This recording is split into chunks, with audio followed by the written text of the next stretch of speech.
One day, you wake up and realize you no longer have to pay income tax.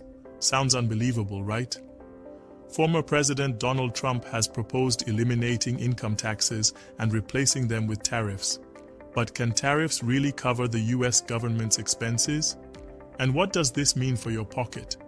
Let's break it down and see whether Trump's External Revenue Service, ERS, could actually work.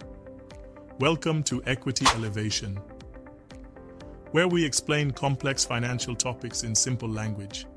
If you enjoy insightful analysis, hit the like button and subscribe for more engaging content. Donald Trump's proposed External Revenue Service, ERS, is an idea to replace federal income taxes with tariffs, taxes on imported goods.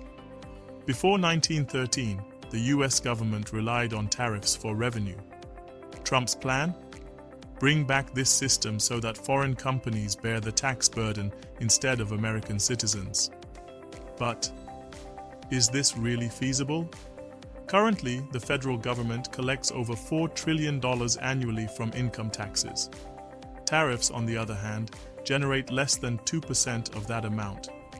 To replace income taxes, tariffs would have to be significantly increased, leading to higher prices for imported goods. So, who actually pays for tariffs? While they are imposed on foreign companies, businesses typically pass the cost on to consumers.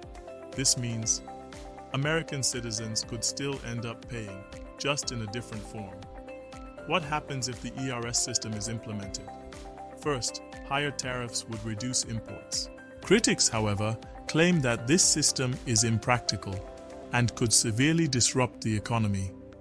Many economists argue that the burden would ultimately fall on American consumers and businesses, not foreign governments. So, can Trump's ERS replace income taxes in the USA? For now, it seems unlikely.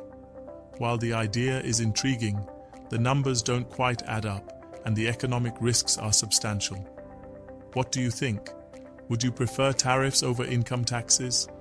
Let us know in the comments below. Before you go, don't forget to like this video and subscribe to our channel for more thought-provoking content. Thanks for watching, and we'll see you in the next video.